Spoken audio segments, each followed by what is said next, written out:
కాదు ఇప్పుడున్న మీడియాకి సరిగ్గా తెలియదు చిన్నపిల్లలు గనక మీరంతా కూడా. ఆనాడు ఇంకా సోషల్ మీడియా అస్సలు లేదు, ఉన్నది రెండే రెండు, ఈనాడు, ఆంధ్రజ్యోతి. ఈ రెండు పత్రికలే అతను అంత గొప్పవాడు ఇంత గొప్పవాడిని కీర్తించాయి. అది పక్కన పెడితే కాంగ్రెస్ పార్టీలో ఉండేడు, కాంగ్రెస్ పార్టీనే మోసం చేసి అబద్దాలతో ఆ పార్టీలోకి వెళ్ళాడు. మళ్ళీ ఆ పార్టీలో సీనియర్స్ ను మోసం చేసి సంజయ్ గాంధీని పట్టుకొని మంత్రి పదవి సంపాదించుకున్నాడు. పాపం ఏదో మంత్రి అయ్యాడు కదా అని చెప్పి ఎన్టీఆర్ గారు పిలిచి పిల్లనిచ్చారు. పిలిచి పిల్లనిచ్చిన తర్వాత ఎన్టీఆర్ గారు తెలుగుదేశం పార్టీ పెట్టారు. పెట్టినప్పుడు ఈయన కాంగ్రెస్ లోనే ఉండి ఏంటి అసలు మా మామ రంగులు పూసుకునేవాడు, అదేవిధంగా నటుడు, ఆయన్ని ఓడించడం పెద్ద కష్టమేం కాదు చూడండి అని చెప్పి బీరాల బలికి మొత్తానికి చంద్రగిరిలో పోటీ చేసి అయిపోయాడు. ఒక సామాన్య కార్యకర్త, అతను ఎవరో కూడా తెలియదు, సుబ్రహ్మణ్య నాయుడు ఏదో ఉంది. ఆయనకి తెలుగుదేశం పార్టీ సీట్ ఇస్తే ఆయన చేతిలో ఘోరంగా ఓడిపోయి అక్కడి నుంచి కుప్పం పారిపోయాడు. కుప్పం పారిపోయి ఏంటి అక్కడ కూడా వరుసగా గెలుస్తున్నాడండి ఏంటని చూస్తే అక్కడ పక్కనుండేటువంటి తమిళ ఓట్లన్నీ కూడా చేర్చుకుని 60,000 ఓట్లు చేర్చుకొని అక్కడి నుంచి ఆ ఓట్లతో ప్రతిసారి ఎలక్షన్ రావటం, ఆ తమిళ ఓటర్లు వచ్చి ఓట్లు వేయటం, కాముగా వెళ్లిపోవటం డబ్బులు తీసుకొని. ఈ విధంగా అంటే మొదటి నుంచి కూడా ఇతని అక్రమ విధానాలు ఎలా కొనసాగుతున్నాయో ఒక్కసారి నేను చెప్పాలని, గుర్తు చేయాలని ప్రజలకి మరొకసారి అని చెప్పి చెప్తా ఉన్నాను. తర్వాత కాంగ్రెస్ పార్టీని తెలుగుదేశంలో పార్టీ రావటానికి ఓ పెద్ద డ్రామా నడిచింది. ఎన్టీఆర్ గారు చెప్పారు కదా నాకంటే చాలా పెద్ద నటుడు నా అల్లుడు అని చెప్పి. అది వాస్తవం. ఈయన వివిధ విశ్వరూపాలన్నీ కూడా మనం చూస్తానే ఉన్నాం. ఇప్పుడు కూడా కళ్ళకు కట్టినట్టు ఎన్ని డ్రామాలండి. సింగపూర్ పోతే ఒక డ్రామా, సింగపూర్ నుంచి వస్తే ఒక డ్రామా, తర్వాత వేరే స్విట్జర్లాండ్ పోతే ఒక డ్రామా, స్విట్జర్లాండ్ నుంచి వచ్చాక ఒక డ్రామా, ఇతరుల మీద ఇతర పార్టీ వాళ్ళ మీద కేసులు పెట్టడానికి పెద్ద డ్రామాలు. లిక్కర్ కేసు చూస్తానే రోజుకు పెద్ద డ్రామాలు. ఆస్కార్ అవార్డు ఇచ్చేంత స్థాయిలో ఈ రోజు చంద్రబాబు నాయుడు గారు అతని కొడుకు నటన ఇంకెందుకులేండి, అంత అద్భుతంగా అంత సహజంగా నటిస్తా ఉన్నారు వాళ్ళు. అయితే తెలుగుదేశం పార్టీకి రావటానికి భార్యను అడ్డం పెట్టుకున్నాడు. ఆ రోజు భార్యను అడ్డం పెట్టుకొని ఆమె ఇంక తండ్రి దగ్గర అలిగి నేను అన్నం తిన్ను మంచినీళ్ళు కూడా తాగను, నా భర్తను పార్టీలో తీసుకోవాల్సి. నిజానికి అప్పుడు తెలుగుదేశం పార్టీ స్థాపించినప్పుడు ఒక రూల్ ఉంది వాళ్ళకి, ఏంటండి యాంటీ కాంగ్రెస్ లో ఆవిర్భవించినటువంటిది తెలుగుదేశం పార్టీ, ఎన్టీఆర్ గారు ఆత్మగౌరవం అనే నినాదంతో. అలా వచ్చినటువంటి పార్టీ కాంగ్రెస్ లో ఉండే వాళ్ళని తీసుకోకూడదనేటువంటి ఒక రూల్ పాస్ చేసుకున్నారు వాళ్ళు. అలాంటి దాన్ని కూడా వైలేట్ చేసి పక్కన పెట్టేసి తర్వాత ఈమె కూతురు కదా, కూతురు ఏడ్చేసరికి తండ్రి ఏం చేశాడు, జాలితో కరిగిపోయాడు. అక్కడ కూడా చిన్న ఇది చేసి మేనేజ్ చేసి ఎన్టీఆర్ గారు లాంటి ధర్మమూర్తి కూడా అల్లుడు కోసం చిన్న తప్పు చేయాల్సి వచ్చింది ఆ టైంలో. మొత్తాన్ని పార్టీలోకి వచ్చాడు. వచ్చిన దగ్గర నుంచి ఇతని చూపు ఎన్టీఆర్ అధికారం మీదే. ఏ విధంగా ఈ పార్టీ నేను కైవసం చేసుకోవాలి ఎట్లా అని. అప్పటి వరకు ఎన్టీఆర్ గారికి సెకండ్ ప్లేస్ లో ఉండే చాలా మంచి సీనియర్ లీడర్స్. ఆ సీనియర్ లీడర్స్ ఎవరంటే నల్లపరెడ్డి శ్రీనివాసరెడ్డి గారు ఒకరు, ఉపేంద్ర గారు ఒకరు, అదేవిధంగా జానారెడ్డి గారు ఒకరు, ఇంకా ఉన్నారు చాలా మంది, వసంత కృష్ణమోహన్ ఏదో ఉన్నారు, వసంత నాగేశ్వరరావు. ఇట్లా సీనియర్స్ చాలా మంది ఎన్టీఆర్ గారికి లాయలిస్టులుగా ఉండేవాళ్ళు వాళ్ళంతా కూడా. మరి సెకండ్ ప్లేస్ లో సరే నాదెండ్ల భాస్కరరావు గారు అయితే మెయిన్ ప్లేస్ లో ఉన్నారు. ఆయన ఎన్టీఆర్ గారి తర్వాత నాదెండ్ల భాస్కరరావు గారే. మరి ఆయన ఎట్లా పోయారు, ఆయన వెన్నుపోటు పొడిచాడని చెప్పి ఒక కార్యక్రమం నడిచింది. అది ఎవరికి కూడా ఇప్పటి వరకు కూడా సరిగా అర్థం కాని పరిస్థితుల్లోనే జరిగింది. అందువల్ల నాదెండ్ల భాస్కరరావు గారిని పక్కన పెడదాం, పోనీ ఆయన చేసిన వెన్నుపోటు అనుకుందాం సపోజ్. కానీ దాని వెనక చంద్రబాబు ఎంత డ్రామా నడిపించాడనేది ఇంకా అది బయటికి రాలేదు గనక మాట్లాడబోతున్నాం. కానీ మరి నల్లపరెడ్డి గారిని శ్రీనివాసరెడ్డి గారిని బయటికి పంపించడానికి ఒక పెద్ద డ్రామా. అంటే ఎన్టీఆర్ గారి ప్రక్కన సెకండ్ ప్లేస్ లో ఎవరు ఉండటానికి వీల్లేదు.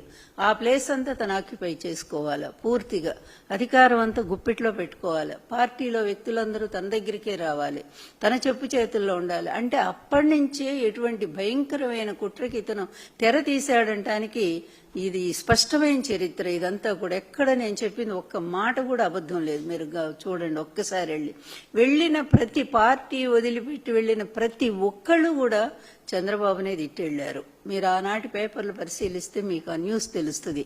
ఇతని వల్లే మేము బయటికి వెళ్ళాం, ఇతను ప్లాన్ ప్రకారం మమ్మల్ని బయటికి పంపించాడు. పాపం నల్లపరెడ్డి శ్రీనివాసరెడ్డి గారైతే ఆయన పడకటింట్లో కూడా ఎన్టీఆర్ ఫోటో పెట్టుకుని అంత ఆరాధించేటువంటి వ్యక్తి.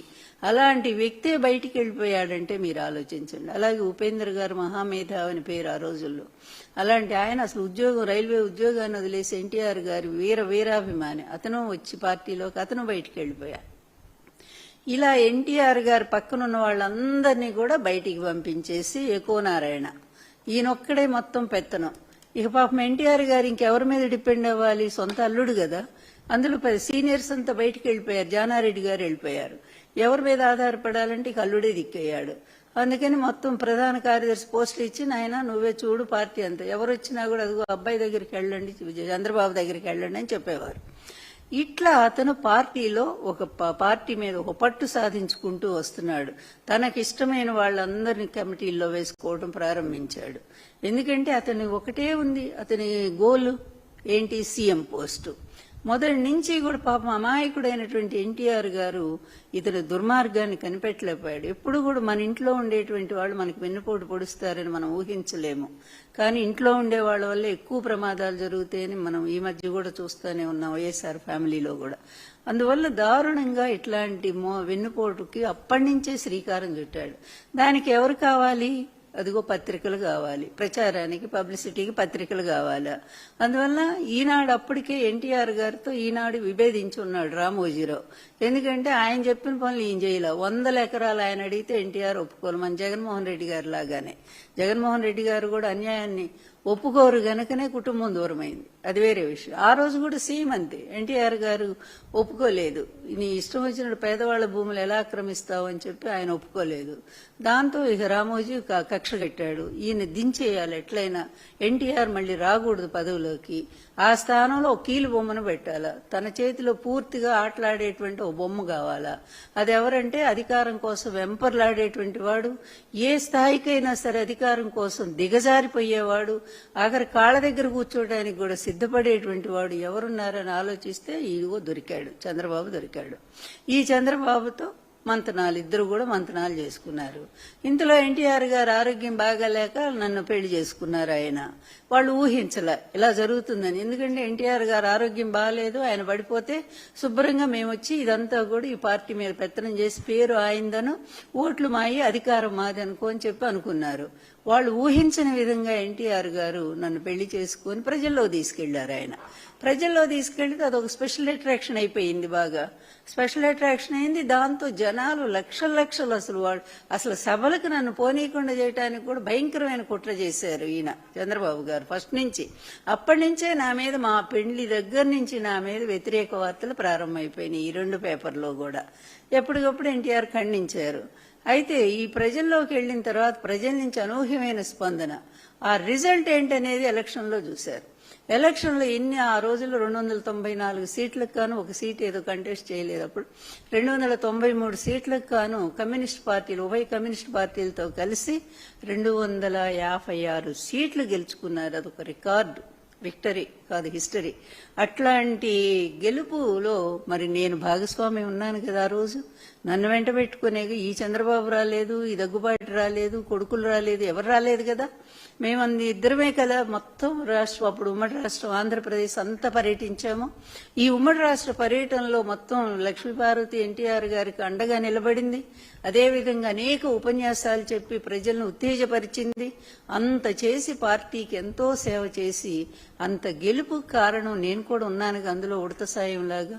అలాంటి నా మీద భయంకరంగా అధికారం వచ్చిన దగ్గర నుంచి రాజ్యాంగేతర శక్తి అని ఒకటి సృష్టించారు. ఎక్కడ రాజ్యాంగేతర శక్తిగా ఈమె వ్యవహరించిందో ఒక్క సాక్ష్యం ఆనాటి నుంచి ఈనాటి వరకు కూడా ఒక్క సాక్ష్యం కూడా వాళ్ళు చూపించలేకపోయారు.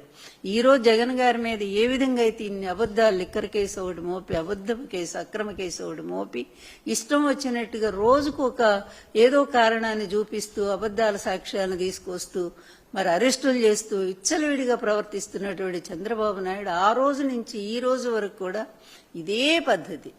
ఇక ఫైనల్ గా ఏంటంటే అతనికి ఏ విధమైన సెంటిమెంట్స్ లేవు. అధికారం అనే సెంటిమెంట్. అధికారం ఎందుకయ్యా అంటే అవినీతి, డబ్బు సంపాదించడానికి. అవినీతిలో డబ్బు ఎందుకు సంపాదించాడు? అతని గోల్ ఒక్కటే. ఆ రోజుల్లో 2 ఉండే అనేవారు. ఒకటి అది చెప్పకూడదు, అది నేను చెప్పను, బాగుండదు. రెండోది ఏంటంటే బిల్ గేట్స్ మించినటువంటి ధనవంతుడు కావాలి ఈ ప్రపంచంలో. అందువల్ల ధనవంతుడు కావాలనేటువంటి ఒకే ఒక లక్ష్యం ఇతని బాల్యం నుంచి. అతి పేదరికంలో పుట్టాడు. కనీస అవసరాలు కూడా అందించలేనటువంటి సామాన్య కుటుంబం అది. 2 ఎకరాలు. ఆ 2 ఎకరాల్లో అంత పెద్ద కుటుంబం బతకాల. అందువలన ఇతను ఎవరో సాయం చేస్తూ ఉంటే చదువుకుంటా బయటకు వచ్చాడు. వచ్చినప్పుడు కూడా అక్కడ హాస్టల్లో, ఎక్కడ ఎస్వి యూనివర్సిటీలో అనేక కుల గొడవలు సృష్టించాడు. రెడ్లు, కమ్మ అంటూ ఈ మధ్య లేనిది కూడా అంతకుముందు ఏమీ లేవు.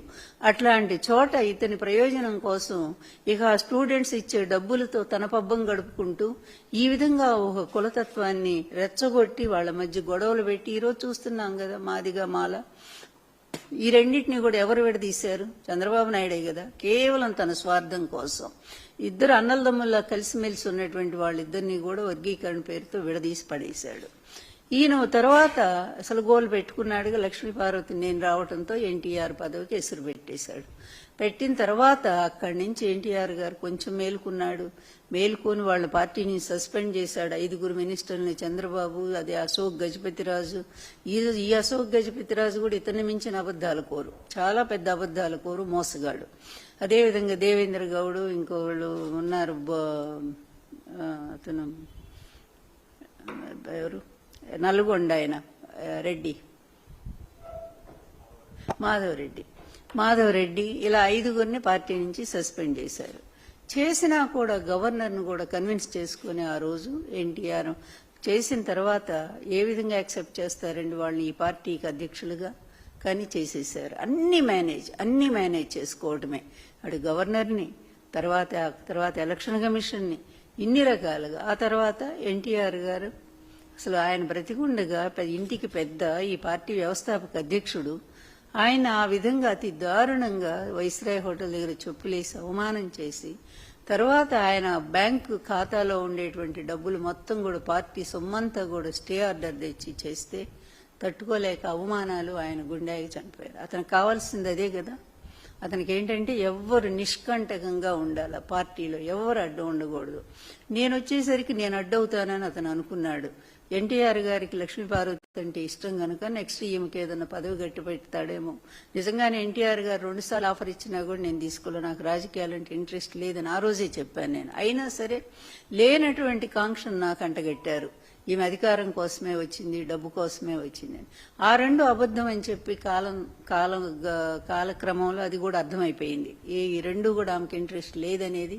నా దగ్గర డబ్బు లేదు, అధికార వ్యామోహం లేదని. అయినా సరే అవే మాట్లాడతారు. జగన్ గారు 1,00,00,000 కోట్ల అవినీతి అంటూ ఏ విధంగా అప్పటి నుంచి ఇప్పటి వరకు ఇప్పుడు కేసులన్నీ కూడా ఏమి లేదని చెప్పి ఈడీ, సిబిఐ అన్నీ కూడా చెప్పేసినా కూడా 1,00,00,000 కోట్లని ప్రచారం జరుగుతూనే ఉంది. ఈ పత్రికలను అడ్డం పెట్టుకొని ఇష్టం వచ్చినట్టుగా తర్వాత ఎన్టీఆర్ చనిపోయిన తర్వాత, చనిపోకముందే ముఖ్యమంత్రి అయ్యాడు. అయిన దగ్గర నుంచి ఇతని పరిపాలన ఎంత దరిద్రంగా ఉందంటే, చక్కగా కలిసి ఉన్నటువంటి ఆంధ్రప్రదేశ్, ఉమ్మడి ఆంధ్రప్రదేశ్, ఇతని పరిపాలన భరించలేక ప్రత్యేక రాష్ట్రం కావాలనే వాదం అప్పుడు వచ్చింది. తెలంగాణ అంతకుముందు ఉంది, లేదని కాదు, ఊపందుకుంది మళ్ళీ చంద్రబాబు టైంలో. ఎందుకంటే అంత దరిద్ర పరిపాలన. ఎన్టీఆర్ టైంలో అంత రాలేదు, వైఎస్ రాజశేఖర రెడ్డి గారి టైంలో కూడా అంత లేదు.